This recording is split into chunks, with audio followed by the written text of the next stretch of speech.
All right, welcome to the Sweet Talk. Today is Monday, December 7th, 2020. I am your host, Kim Matina, and I am a Google certified trainer and educator, as well as a gold product expert for the Google for Education team and a technology teacher.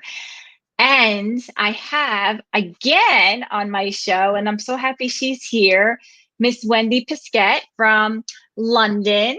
And I'm so thankful she's here. I know the time zone is off, so she's really toughing it out because right there in London, it's in the evening, way past my bedtime. So she comes to us from London. She's an independent EdTech trainer, and she is also a Google certified trainer and innovator. So welcome again, Wendy, to the show. Thank you. Lovely to be back. Thank you very much for inviting me again. Oh, this is wonderful. I'm so glad that you're on. Why don't you tell us a little bit about yourself, and then we're going to dive right into it. Yeah, my name's Wendy Peskett. So I've got a long career in further education in the UK. I left that career in February, just before lockdown, and became an independent trainer. So that's what I've been spending my time doing since we went into the first lockdown, really. That's it. Yeah, so you're busy. Busy working with lots of different people, just networking. Yeah. Trying to keep sane, trying to keep everyone else sane as well. Yeah, so Wendy and I, we were just laughing because we're both exhausted. And we were just saying we're not lazy. It's just all catching up to us, So we'll get through this show, we'll get through the week, and then we'll enjoy the rest of the time. So I'm so glad that you're on today. So what we're going to be talking about, and I'm glad that Wendy is coming to us and bringing this this demo. We're going to be talking about Quizlet and Quizlet for differentiating instruction and how you can use it and post in Google Classroom. So this is a great it's a great tool, web-based tool. It's free, you said before, that you can create assessments, and the students would have like a response system going, right? And then the teacher gets that information, and then the teacher can manipulate the data however. So to me, Quizlet is new. So this is going to be a great learning experience, and I hope that other people find it helpful as well. Oh, lovely. So I'm just going to show a very small part of Quizlet today. I'm just going to show part of the free part of it. I'm not going to go into any of the premium features. I think people can explore that themselves if they decide to do that. But we'll just look at some of the freebie part, which I've used for many years. And, it's a great little tool that teachers can have in their back pocket to use quickly. It's something that they can create some quick learning sets for their students, and students can create them for each other and for themselves for revision. So is it on the same platform or a similar tool as like a Kahoot or Gimkit? Yeah, absolutely. Very, very similar to that. So, but the difference is it doesn't just make the one game. It makes 7 different study sets, 7 different revision sort of games from one set that you create. That's what I like about it. That's where the differentiation comes in, and you'll see that as we go through it. So it doesn't just make the live game; it makes lots of other things as well. Okay. Well, that's awesome then. The teacher only does one small thing, so you'll see how quickly I can put it together. Okay, great. I'm looking forward to it. All right, so let's do it. I know you're going to show live. You're going to demo it live. Yeah. And then you're going to have me like do the responses and stuff. So I'm right there with you. You let me know what to do. No problem. So I'm going to choose the subject that's really easy. I'm going to choose the Google Workspace so that we know the answers to the quiz. That'll be something that makes it easier when you're demoing it. But what I plan to do is just go through, create a very small set just to show you what it looks like. I'll go through each of the different things that it creates for you so you can see the difference between them and how that works for the differentiation for the students. And at the end of it, I'll show the live game, and then I'll have the student and teacher response up there, and that's when I'll get you to jump in. Yep. Okay. All right. Okay, so I'm going to do it straight away and share my screen. So let's do that.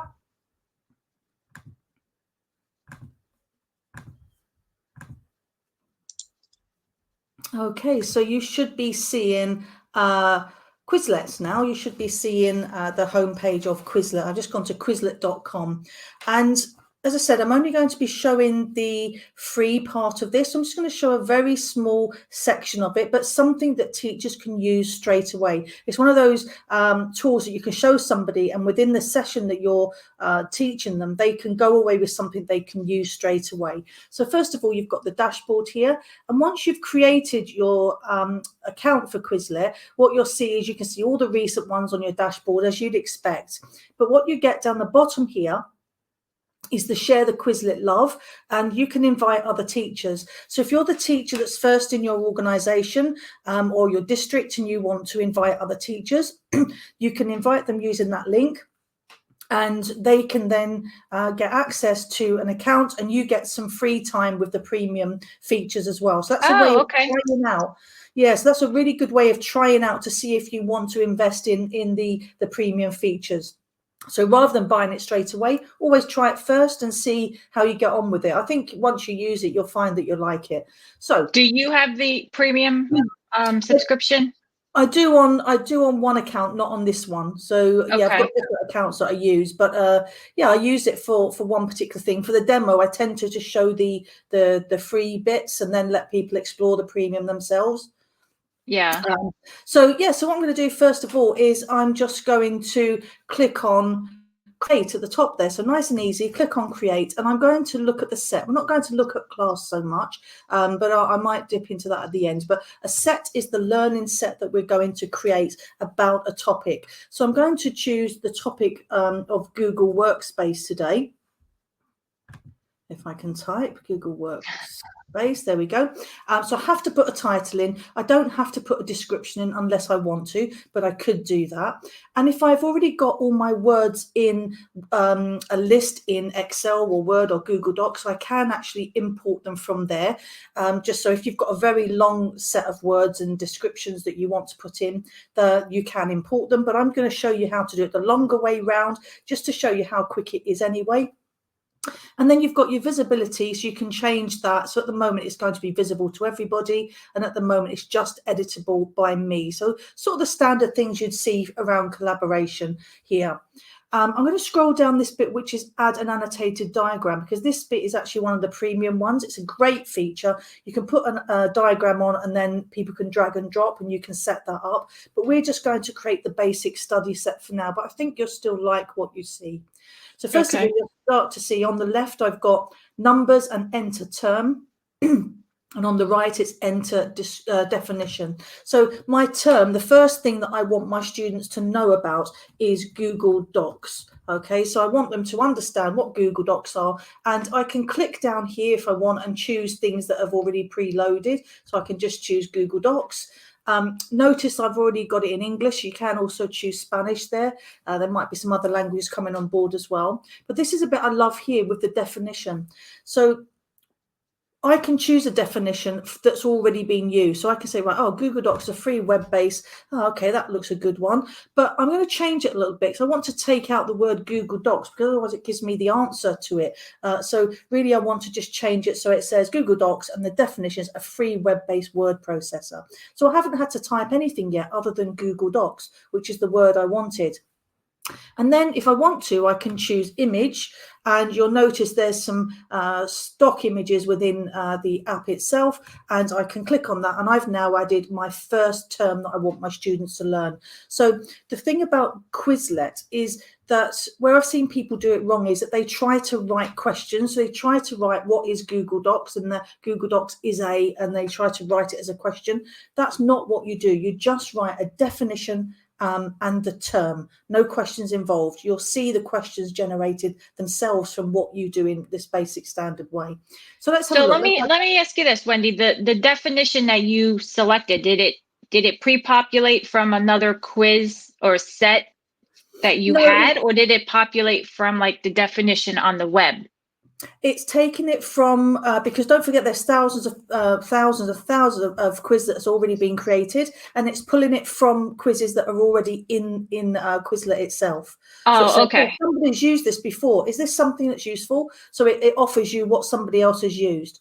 But what you'll notice, even though I chose what somebody else had used, I could edit it. And that's what I really like about it. I'm not stuck with exactly what they had, but I can use it as a basis of what I want. Yeah. So if I do the next one, I'm going to add 6 words. So it'd be 12 words, because I've added Google in front of each of them, but 6 words as terms. I'm going to choose the definition for that one, and you'll see I'm just going to choose the top one for most of them. Okay, I'll add an image again. I won't do the image for all of them, but you'll get to see what I'm doing. So let's quickly build that up. I'll add a few more in. So Google Sites. And also some of the images in there I noticed earlier are still the old images. So it hasn't got the updates. Nobody's used the new images yet within it. So Gmail has got the old Gmail icon and stuff like that. So it's not perfect, but I could actually upload my own images as well. So I'm just choosing not to do that. I'm just showing you all the basic stuff at the moment. So let's just go. And there's a reason why I'm creating 6, because if I create 6, I can then use the live game. If I only create 5 terms, I can't actually make it into a live game, which is what I want to do at the end. Okay. So 6 is the crucial number. Okay, so there you go. Look, it's very, very easy. I've got to 5. It only allows me to have 5, so I need to add a new card now. So I'm just going to add my last one, which is Google Forms. And you'll see how quickly I went through and I created those. Now, I could go through very, very easy and just add all the rest of those images, but I'm not going to do that. I'm just going to leave it as that for now and just show you how quickly it was for me to create a set from nothing. So clicking create at the top now, it will just whir for a couple of seconds and you'll see that that is my set that has created. I'll ignore this add a class or folder for now and just take you into the actual sets that it's created. Now, first of all, the first thing to know is Quizlet is flashcards. So you know when kids are revising and they write the definition or question on one side of the card and then they turn over and they revise with it. This is what you're first of all creating. So there's my term, my word that I want my student to know, and there is the actual bit that I would expect them to be revising. And I can go through each of the different cards in that way. So it's, first of all, it is a set of flashcards for people to learn from. That's initially what we've got. Okay. Okay. And then I like that. I like that so far. That, to me, that's, I mean, I was one of those people that did the index cards. Yeah.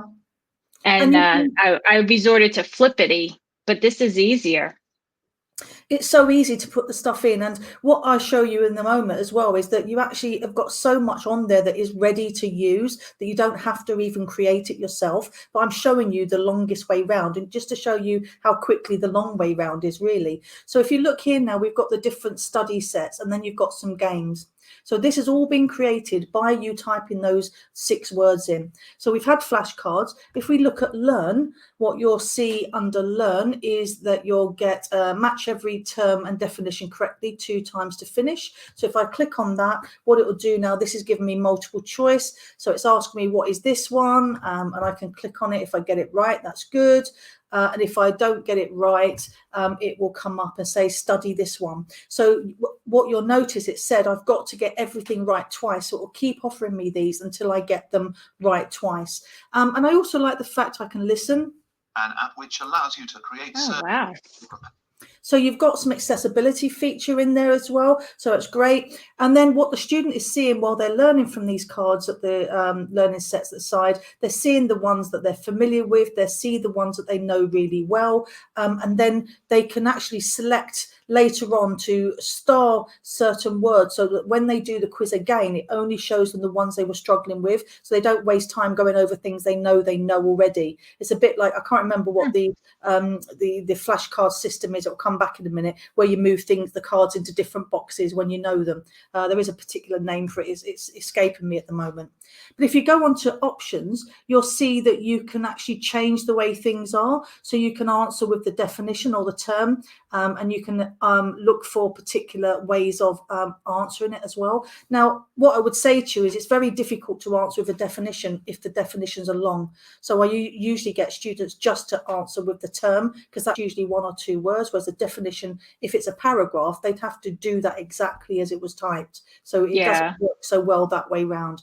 And then you've got the different types of questions that you can have as well. So you can start over and you can take out flashcards and you can just change it so that it uses just particular types of questions to teach you there. And you've got the options to switch the audio on and off. So you've got a few things under the options that you can change as well. So if I go back to my set, let's just have a look down gradually and see all the different ones we've got. So we've looked at flashcards and learn. And then we've got write. So write is the one I particularly love because this is the one where you get to you get to write it. So a little bit harder than just doing the multiple choice. So if I think it's sites and I can answer it, you'll see it's telling me again to study it, and I can press any key, and I can just say Google Slides, so get this one right. A little bit more difficult than just the multiple choice. That's taking it up a step. So this is where I'm saying the differentiation is coming in. If you've got students that are right at the lower end of learning, the multiple choice are usually very safe for them to use and easy for them to use, so that encourages them to have a go. Whereas this is the next level up, really actually having to type the answer in without any prompt. But again, you've got the same options within that as well. Oops, sorry. Can you have like multiple answers for the term? So like if is it just one term and that's it? You can't have like 2 or 3 terms if they typed it this way, if they typed it that way. No, so you can't have that because what you've got is what you've typed at the beginning. But what I believe it does, so let's have a look. If I put keep rather than Google Keep and answer it, it says, look, you said keep, but the answer is actually Google Keep. But you can override it because I was correct. So don't forget this is the student using it. So the student could say, well, actually, look, I knew it was Google Keep, but I just didn't type the word Google, or I spelt it KEP. So the student can actually override it. So don't forget this is for revision rather than assessment. So it doesn't matter if the student is overriding it because it's the student that's going to say, I just spelt it wrong. That's fine. I understood what it was. So there is some sort of way of overriding it, but not in the same way as we'd see in some of the other quiz builders where you can actually put the different answers in. So slightly different way of doing it in Quizlet. But again, this is very much the onus on the student using it rather than the teacher using it the teacher marking it. And another one I really like is the spell. So this is one that I used a lot with ESOL students. So they get to type what they hear. So if I click on here, Google Forms. So they get to listen to a particular word and then type it in. So, when you're talking about something like Google Forms, it doesn't sound so interesting. But if you're looking at, peroxide, when you're looking at hair and beauty course and the sort of words that students often spell wrong, this comes into its own and it's really useful. So where did it get that word from? Yeah. So like again, you didn't put Google Forms in anywhere. Yeah, I did right at the beginning when I typed in the 6 definitions. Oh, you did use Google Forms? Yeah, Google Forms. So I use Doc Sheets, Sites, Keep, Slides, and Forms. So it's just going to take those 6 that I've typed in the beginning, and it's just going to keep repeating all those things throughout the different practice sets. What I like about it, as well as being able to listen to it, you also get the prompt, the written prompt, which is the description about it as well. So that gives students 2 ways of understanding what it is they've been expected to type. So they see it in context here as well. So again, another nice feature. And then you go down a little bit further and you've got test. So test really, if you look at it, it's giving you all the different types of questions that you've got. You've got the ones that are the long answer ones that you write, and you've got matching tests as well, and you'll get some multiple choice ones. So again, it's mixed it up. Can you see about questions being made for you rather than you writing questions? So this is great. This is where this comes in. And this is where you see when teachers have got it wrong and they haven't understood how to build it from the beginning, and they've tried to write a question at the beginning, this all goes, really weird here. It just doesn't make sense. But as long as you just do keyword, definition, all the questions are built for you. And I particularly like this one. First of all, I didn't like it. I'm very used to doing the matching exercise where you click and drag, and I think we've all got very used to that. And I've always said, oh, I really wish they did these as proper matching exercises where you drag. And it wasn't until I worked with a teacher very recently in a college who said, look, I work with really low ESOL level students, and they haven't really got very good kit that they're using. They would struggle to drag some of them. She said, actually, it's better for them to be able to go and click and type B rather than have to drag B over there. And I hadn't appreciated that. I mean, in the back of my mind, I probably did know that that was a thing, but I'd forgotten that over having not been teaching that particular student. Honestly, I was thinking the same thing, Wendy. Like, where's the drag? Like, let's drag it over. Yeah. So again, people like us, we're always used to, let's do it. It's the good stuff. We can drag it across. But actually, some teachers say, I prefer it this way for my students. This works better. So it made me reappreciate it a little bit, really. Because I've always thought, I wish that was a drag. And then in the options here, what I like about it, you do get the option of changing the question types. So I can take off, if I only want multiple choice questions, I can take up off the others. I can then create a new test from that, and it will just give me multiple choice ones. So even though I said there were 7 different types of quizzes, within the quizzes, you can build other quizzes as well. So there's actually far more than the 7 that we think we're getting at the beginning. Not something I've ever used, but there is the option to print test as well. I've never used it, but I know teachers that have that said, I produce it here. And sometimes we haven't got a computer in the class, so I print the test and the students can still do it. At least I've got that option to do it. I've never personally used that, but it is there as a feature. So let me ask you this. So before you go on, so you can actually use this to, honestly, to create an assessment, but the kids can create their own account and make their own study guide, basically, right? Yeah. So the benefit of this really comes in when students take ownership of this and start finding the sets that they want to use or need to use. It's not all down to the teacher. This is really, so they can, if they had like vocabulary words, they can use this tool and sign in and then just create flashcards and do the learn. And that's that's how they're going to study their vocabulary. I mean, it can be used that way, right? Absolutely. And they can also do the spell as well. They can do any of these. So if they need to learn them to spell them, they can actually create the flashcards and then use the spell to keep practicing to see if they know how to spell them. So they can use all of this on their own independently, and that's what I really like about it. So I've taught this to a lot of students for tutorial sessions and revision sessions, study skills sessions. It's a really useful tool for teachers and students alike. Yeah, because it's funny. It's a different, for me. Like I said, I didn't know Quizlet. Like, this is the first I'm seeing it.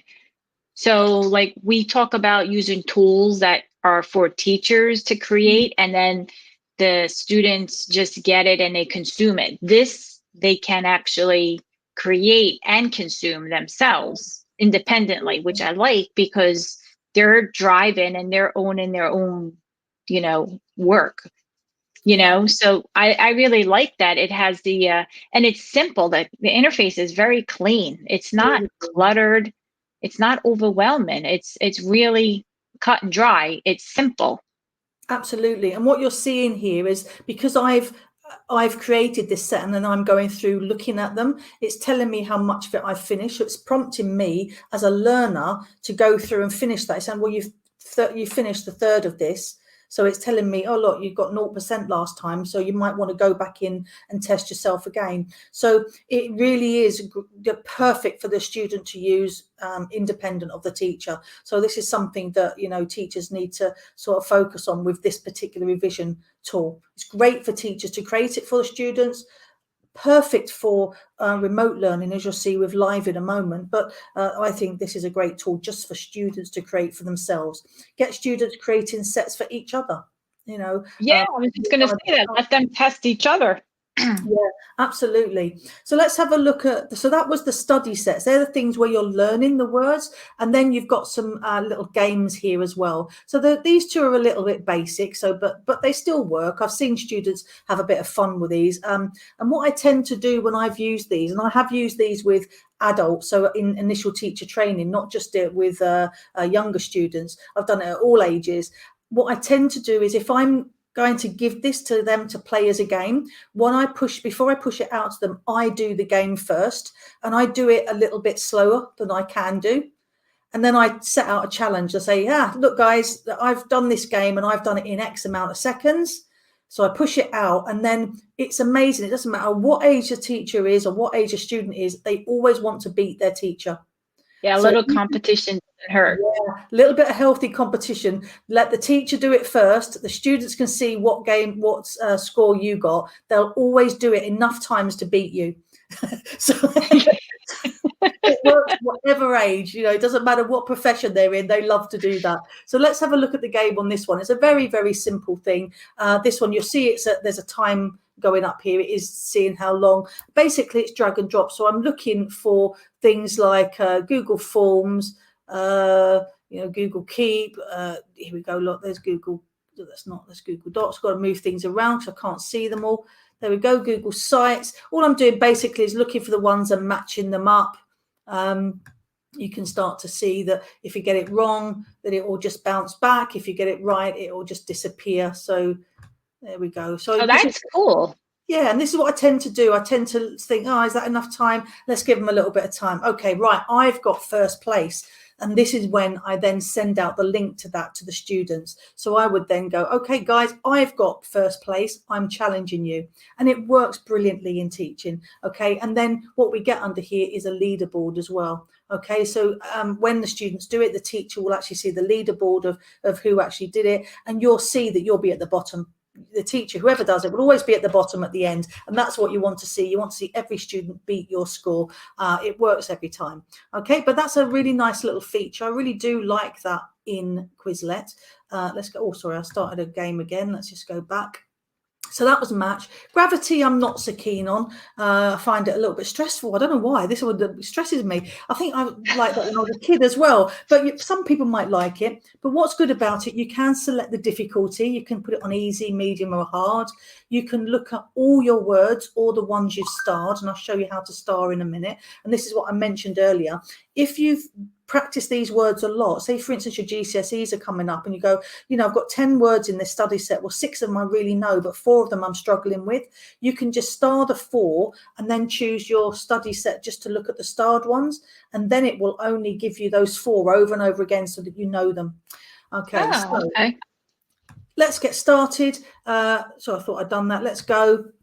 And then it just says, watch out for the red asteroid. So basically the word's going to come down, the definition is going to come down, and then it says, so this isn't going to work. Look, let me just show you. Let me just restart that when I pause it. If I've got to type that whole definition, that's not going to work. So let's have a look at going back on that one. Let's restart it. Get started.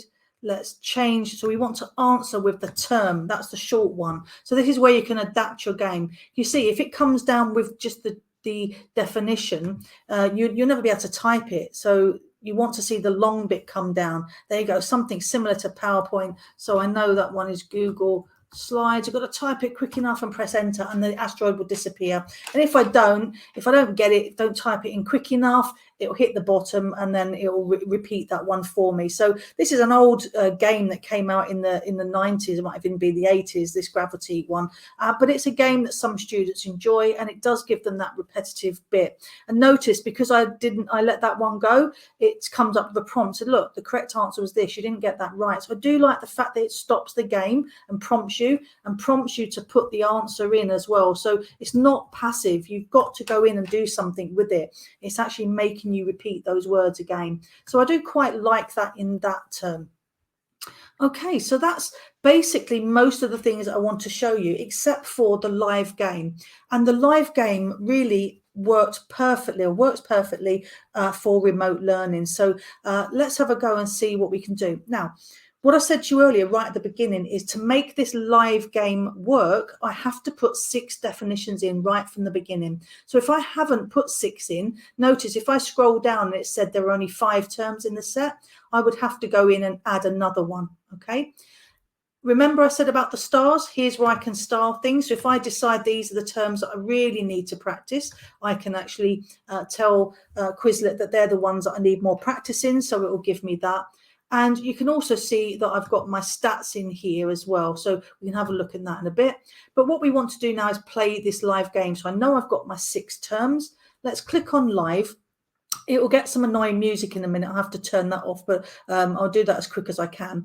And once you start the game, you can choose how to play the game, whether you can do it in teams or you can do it in individuals. Now, while people were working remotely, if people are still working remotely, the individual does work best. And then you get the choice of how you want to see your questions. So do you want the longer part to be the questions and then the smaller part to be the answers? They're the way I think it works best.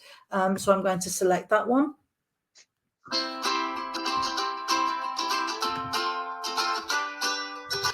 So you don't get to turn the music off until you've actually got to that point. So that's why I stopped talking there. And this is where you've now generated your game. So you would then display this as your teacher, as we're doing now. And I'd say, could you go to Quizlet Live and put this code in for me and join? So I'm just going to do that as well. So here on the left is my teacher view, and here on the right is my student view. So if I can get you to join that as well, Kim, that would be brilliant, because I do actually need 2 people to be in it to demonstrate it. Notice I'm now going to continue. I've put the code in. It'll ask me what my name is. And what it does after that is, while it's waiting for the teacher to start the game, notice it's telling me to study. So it's not wasting that time. It's prompting students, look, you're going to play this live game. Why don't you practice a little bit and go through and look at your study set? So this is my student view. So I can see now, Kim, this is my teacher view. I can see you've now put your name in as well. And I can now create the game.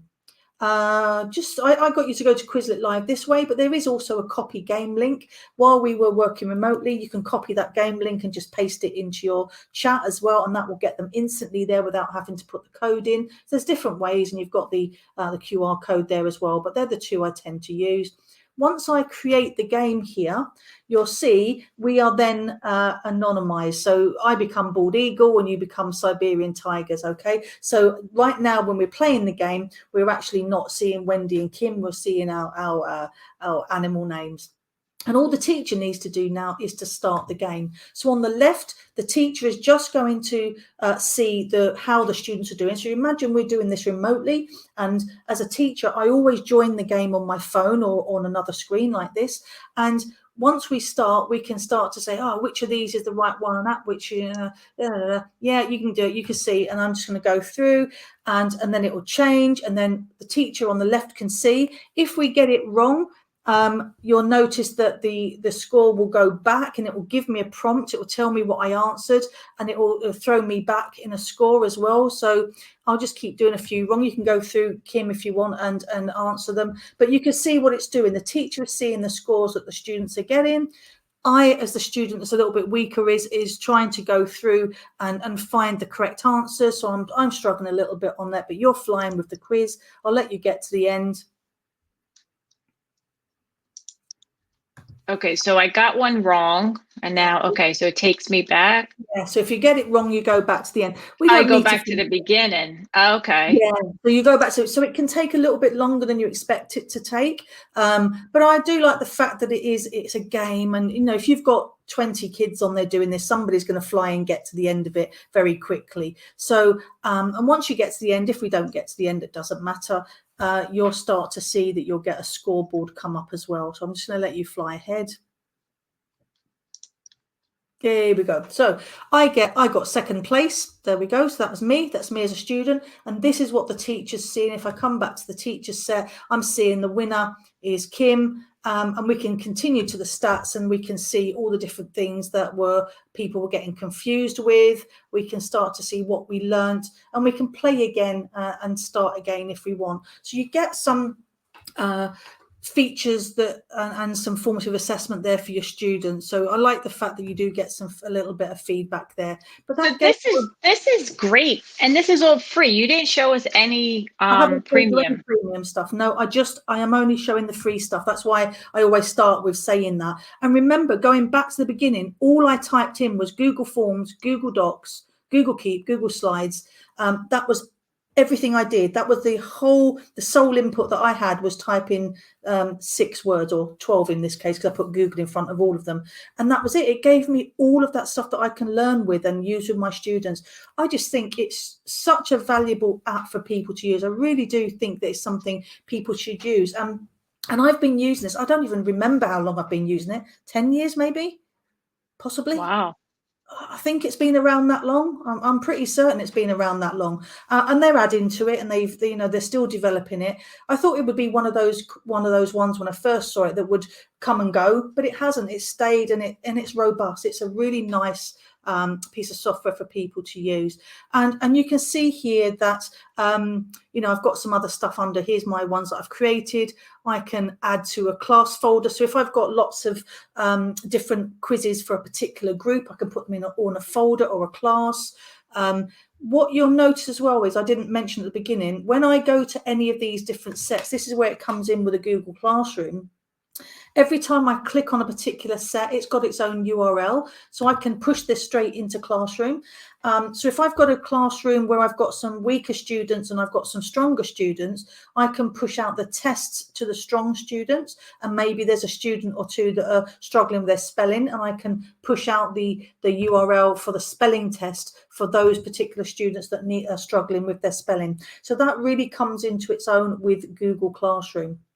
Wow, that's awesome, because definitely you can differentiate the assignment according to what you copied the link from in here. Absolutely. We haven't got the push to Classroom now. That's been depreciated, but that's what I used to do. But you can still pull it into Google Classroom. And then if I go back to the beginning again here, let me just have a look at what we've done here. Yeah, so this is back onto my dashboard now. Remember, I haven't gone into this, and I'm not going to go into creating classes, but you can also create classes and push that out to Google Classroom as well. So if you've already got a class with your students in Google Classroom and you want to create a class on Quizlet, you can link the two, so you haven't got to invite all the students again. It will take your roster from Google Classroom, but that's something that you can explore a little bit later. But I've shown you how to create something, but what I want to show you is what's already there for free. So if you look up here, you've got all the GCSE resources. These were added just very recently. And if you look down the bottom, you can choose your subject. So if you're a biology student, you can go in, you can sign up for the biology revisions. It's all free. You can look for the different exam specifications and find out which sets are there for you. And you can go into flashcards or practice questions, or you can just try it for yourself. So you can have a look at some of the features that are already there. So teachers and students haven't got to make this stuff themselves. They can actually just go in and look at what's already there. And those ones that are the GCSE ones, they've actually been created by teachers for free use, so that the students are not suffering so much this year taking their GCSEs. So that's something you can have a look at, creating the new stuff. And also the search. I'll just go into the search because I've just shown you the GCSE stuff. But say, for instance, I want to do a quiz on Disney, and I've just pressed enter. I'm sure there'll be someone that I haven't looked. Yeah, so look, it's this one. There's 248 terms in this quiz. There's 119 in this one. They're all a bit long, really. I wouldn't want anything that one. But say if I wanted to do something fun with my students, there you go, 50. I might play with that one. So I can choose, say, okay, I'm going to have a look at this particular set that another person has created. And I can now look and see the flashcard, and I can scroll down and I can look at the terms they've got. But this is another thing that I love about this. What I've often found is when I go and search other people's resources in lots of other programs and tools like this, I used to get really frustrated because I'd find a really good quiz, but then I'd look at it and find that there were some spelling mistakes in it, or they hadn't put the capital in, or they've forgotten their punctuation. What I love about Quizlet is I can click on the plus sign here. Oh, sorry, that's not what I wanted to do. I'm forgetting what I'm doing now. Sorry, not this one. I can click on the customize. That's what I meant to click on. And when I customize it, it will actually create my own set from it. So now I'm just using somebody else's, but it's got all the content in there, but it's now editable by me. So if So it made a copy of it and put it into your library. Into my library, absolutely. So if I decide, look, I don't want there to be 50 terms, I want to get it down to 10 or 20, I can delete a load of questions. If I decide that there was a spelling mistake, there's not, but if there was a spelling mistake, I can correct it. If they put the wrong answer in, which I've seen sometime, you can actually change the answer. So the teacher can fully customize that set that they've seen. So again, I showed you the long way round, creating it from scratch. Yeah. We're now taking somebody else's and improving it or making it perfect for our group. And all I do simply then is, once I've edited it, I click on create. It's now mine. It's mine, and I've edited it, and so that it works perfectly for my group. So I've taken it down to 47 from 50, if you remember. But I can do all the things that I showed you earlier with it. Now, what do you have to do to your set to make it available in the library so somebody else can reuse it? Just create it. Just create it. Yeah, that's all. So if you look here, let me go back and show you at the beginning. I think I mentioned, let me find this one. Let's go down again.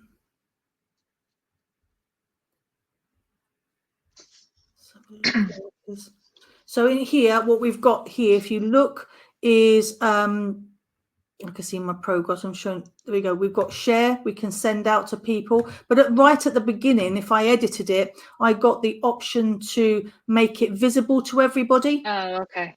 Yeah. So I can change that, and I can make it. So it says if I make it visible to everybody, which is the default, it will mean all Quizlet users can use this set. If I, as a teacher, really just want it to be just me, I can lock it down. But the default is that we create to share.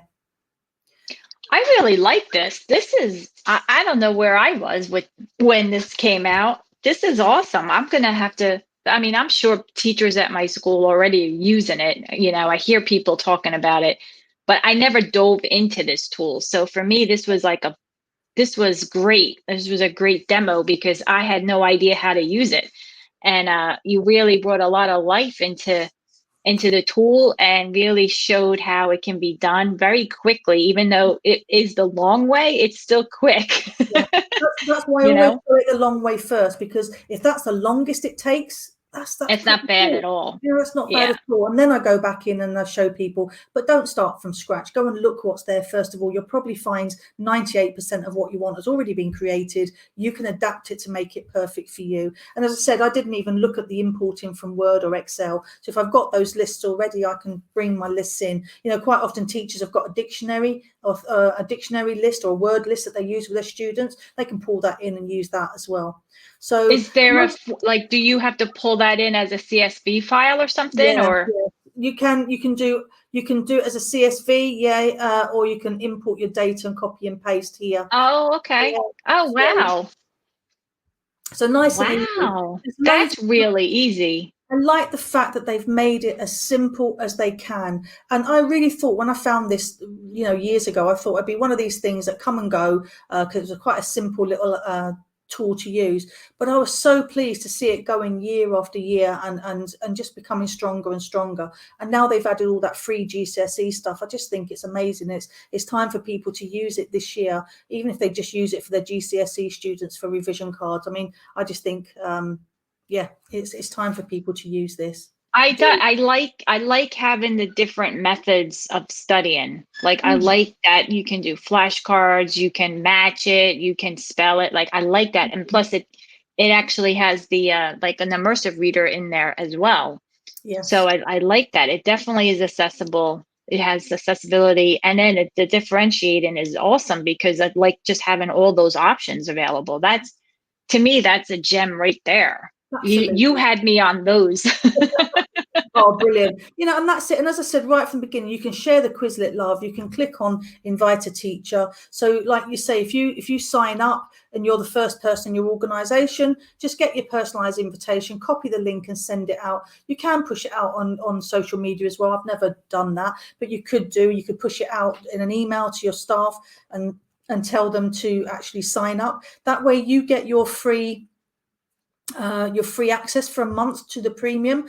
And what I've done when I was doing this in initial teacher training, I used to invite the first person and tell everybody to invite the next person in the class. So I'd give them an order and everyone would invite somebody, so they got their free, everybody in the class then got their free month, so that we could practice and use the premium features to see if they liked using them. And then the organisation could decide whether they wanted to purchase licenses for individuals or for the school. So I never push premium stuff. I'll mention it, but I always say just use the free stuff first. There's ways of dipping in and looking, and then somebody might decide to buy that, and it's not that expensive. But the reason I worry about pushing stuff is because none of these things are very expensive if you look what we're getting, but we're teachers that use lots of tools. So if you had to buy a premium for every tool, it adds up. So I try and use, tell people the premium stuff's there, but get them to use the free stuff first of all, because there's so much you can do in it already. All right. So I have a question for you. So if you're using the premium and you're creating your quizzes or your sets with premium features, and then you push that out to students who are using the basic account, what happens to those features when they do the no, set? It doesn't matter what the account is. It's just the premium features can be used by anybody, because it's just that you can't, without the premium features, you can't create certain things, but everybody can use them if they're created. Oh, okay. So so it's not going to affect the students from not affect them. They can still, it's just that you'll get extra things, like at the beginning I said, you'll get things like being able to create the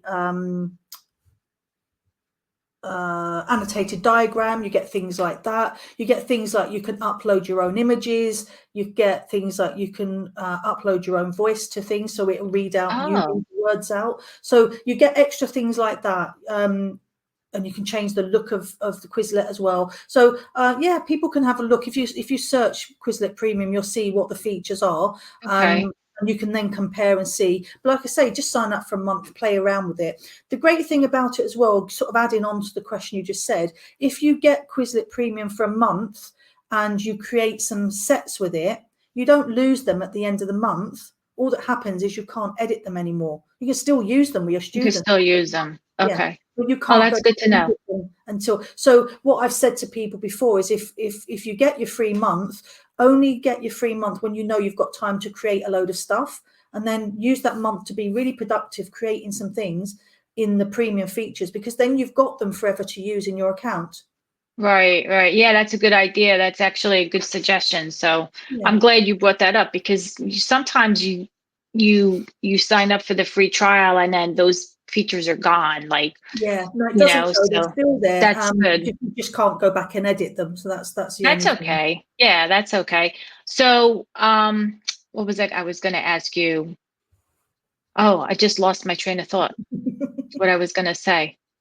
That's what. So with the students, if they create their account, what is the COPPA rule with this? Like, is it for 12 and up, 13 and up?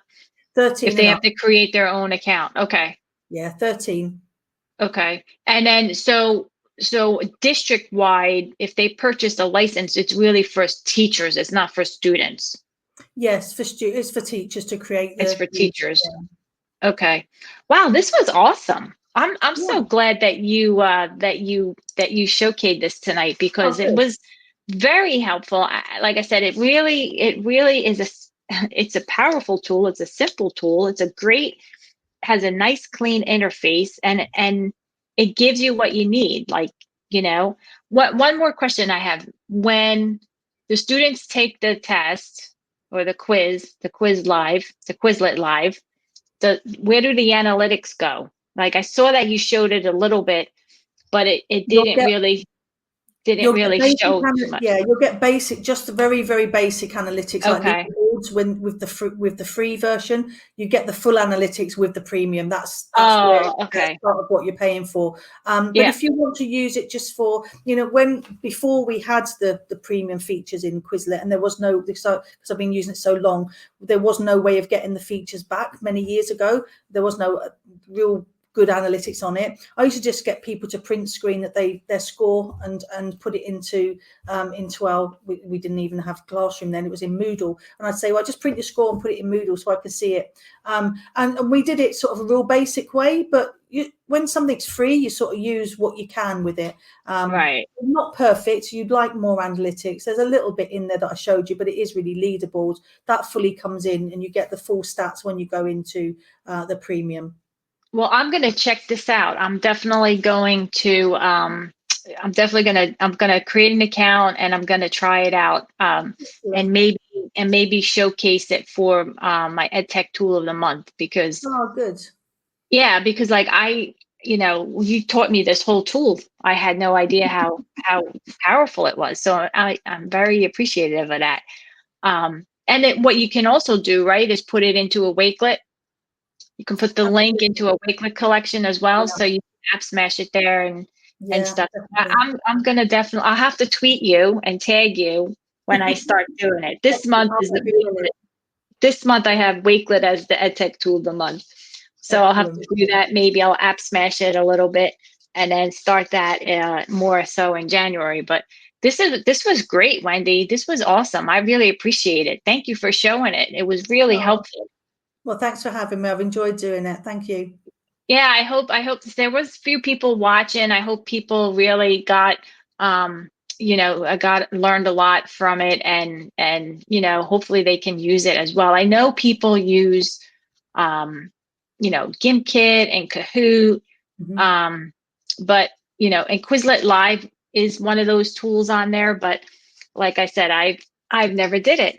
I don't use these tools in that way. I'm not really, I don't know, maybe for PD I can do it, like with teachers and stuff I can do it, but with students, and this year especially, I'm not teaching students. So for me, it would be more of a training if I'm going to do Quizlet Live. So this was great. This was awesome. It works really well for primary and secondary over the lockdowns. It works. I did a lot of work with some primary and secondary schools, and got a lot of them using it, and they were really appreciative because they could actually play a game with their students, and it was so quick for them to do. So yeah, it works for different levels, but you'll find. Yeah, I like that when you do the quiz, if you get one wrong, it takes you back to the beginning. Yeah. So I mean, it's like you said, it's all it meets all the different levels, and then it throws in like the accommodations as well. So it's definitely a tool that you should have in your tool belt. Oh, absolutely, I think definitely. So. Yeah. Well, thanks for sharing and coming on. I know it's late over there, so we're gonna wrap up the show. Let me share my screen real quick, and we'll get you going to bed.